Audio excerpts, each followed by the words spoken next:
बिस्मिल्लाहिर्रहमानिर्रहीम अस्सलामु अलैकुम रहमतुल्लाह। आखिरकार आसिफ अली जरदारी ने शहबाज शरीफ को ललकार दिया और शहबाज शरीफ को ललकारते हुए उसी अंदाज में,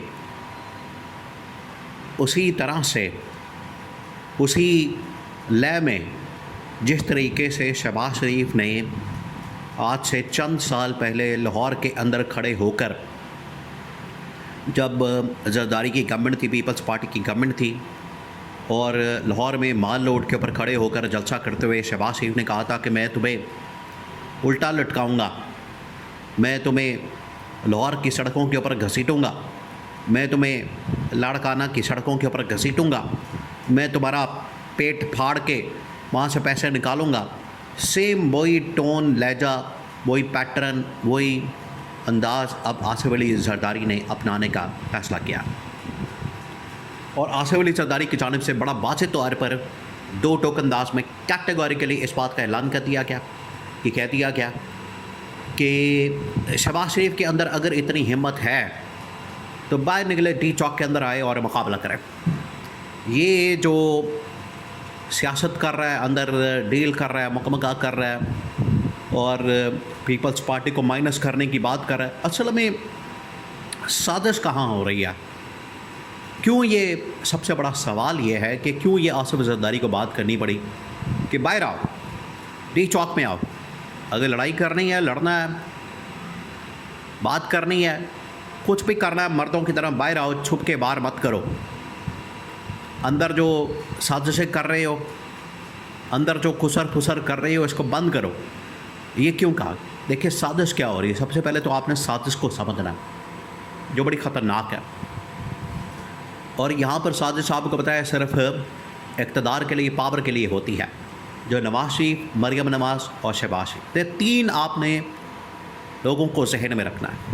ये तीन ही असल में जो नून लीग, शरीफ ख़ानदान, पूरी पार्टी, अगर आप बात करें इसकी मुस्लिम लीग नून की, तो पूरी की पूरी बतौर जमात इनकी जो तमाम की तमाम चीज़ें टॉप लेवल के ऊपर, इनकी लीडरशिप, इनके फ़ैसले, हुकूमतें, साजिशें, आना जाना, वो सब कुछ ये तीन लोग तय करते हैं। और ये तीन लोग बैठ के अब साजिशें रचा रहे हैं आसिफ जरदारी और पीपल्स पार्टी के ख़िलाफ़। जो सबसे बड़ा मंसूबा है वो क्या है? 2024 के अंदर एक एग्रीमेंट होता है। उस एग्रीमेंट के मुताबिक 2.5 साल मुकम्मल होने पर 2024 के इंतखाबात के बाद गवर्नमेंट बनेगी। 2.5 साल मुकम्मल होंगे जो कि अब बजट के बाद हो जाएंगे, 1 महीना बाकी रह गया पीछे। तो अगला जो 2.5 साल का टेन्योर है वो पीपल्स पार्टी को मिल जाएगा। आधा टेन्योर नून लीग के पास, आधा पीपल्स पार्टी के पास। अब शहबाज शरीफ, मरियम नवाज और नवाज शरीफ क्या कर रहे हैं, यहाँ आप साजिश को समझें। शहबाज शरीफ ये कह रहा है कि अगला जो 2.5 साल है वो तो हम मुकर जाएँ, इनकार करते हैं कि हम पीपल्स पार्टी को ये अगला 2.5 साल का टेन्योर दें। जब ये 2.5 साल टेन्योर अगला पीपल्स पार्टी को ना दे, मुकम्मल कर लें इस्टेब्लिशमेंट के साथ, और इस्टेब्लिशमेंट को भरपूर सपोर्ट दें तमाम इदारों के अंदर, हर जगह फंडिंग, बजट, पैसे के मामलात में इस्टेब्लिशमेंट को खुश करके रखें, यस सर करके रखें, तो अगला जो टेन्योर यानी कि 5 साल शहबाज शरीफ निकाल लें। और अगला जो इलेक्शन है वो भी इसी तरह से धांधली ज़दा करके, उसके अंदर लूट मार करके, मैनिपुलेशन करके, धांधली करके, उसमें फिर मरियम नवाज़ को वज़ीर आज़म बना दिया जाए। ये आगे नवाज शरीफ की और मरियम नवाज़ की ख्वाहिश है। ये है गेम प्लान, जिसके ऊपर आसिफ जरदारी बिल्कुल पागल हो गया।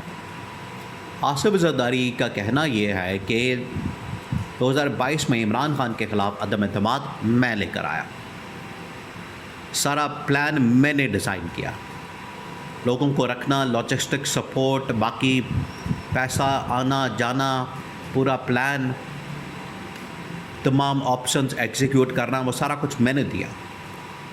और ये बाद में आके इन लोगों ने कब्ज़ा कर लिया। पहले 1.5-2 साल शहबाज शरीफ उस वक्त रहा, अब 2.5 साल शहबाज शरीफ ये भी रहा, तो ये तो इसने कब्ज़ा कर लिया।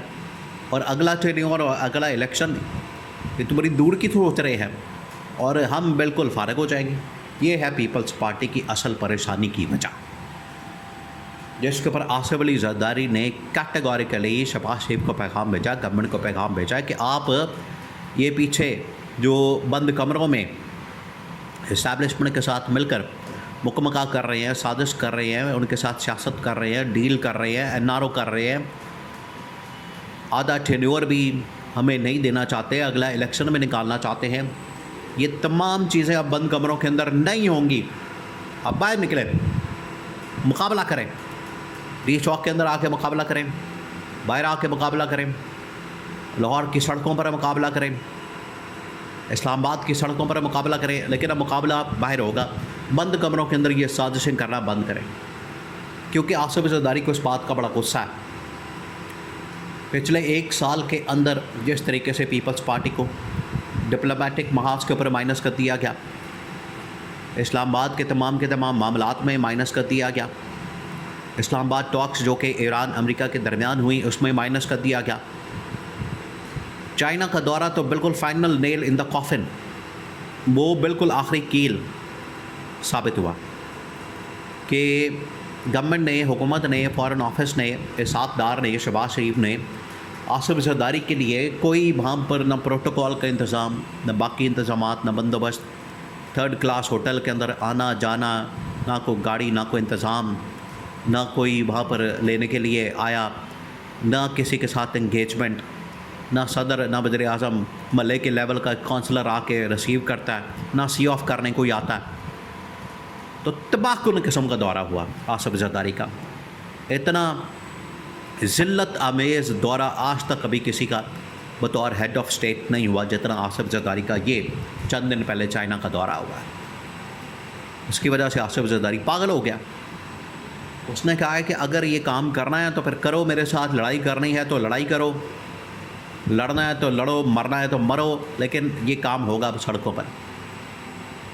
यही असल में वो कांटे की बात है जो कि वो इमरान खान के साथ करना चाहते हैं कि इमरान खान बिल्कुल ठीक है, आपको सच पर है, क्योंकि नून लीग इतनी मक्कार और अय्यार और मुनाफ़क़त पर मबनी सियासत करती है, मक्कारी और अय्यारी के साथ, कि इस सूरत हाल में वाकई में हमें पीटीआई के साथ खड़े होना चाहिए, पीटीआई के साथ इत्तेहाद करना चाहिए, क्योंकि अगर हमने इस सूरत हाल से निकलना है और नून लीग को कंट्रोल करना है, और इसकी ये जो एक ताकत की, पावर के, इक़्तिदार की साजिश और सियासत है, इसके आगे अगर बंद बांधना है, इसको रोकना है, तो बड़ा ज़रूरी है इमरान खान से पीटीआई से इत्तेहाद करके, मुकम्मल करके गवर्नमेंट के ख़िलाफ़ महाज खोल दिया जाए, उसको टॉपल किया जाए शहबाज शरीफ को। और ये तब तक मुमकिन नहीं जब हम अमली तौर पर प्रैक्टिकली डी चौक में ना आ जाए, इस्तीफ़े ना देते, धरने दर्द, गवर्नमेंट से बाहर ना आए, हुकूमत से अलहदगी का ऐलान न करें, तब तक पॉसिबल नहीं। ये अब ऐलान आसिफ ज़रदारी की जानिब से कर दिया गया है।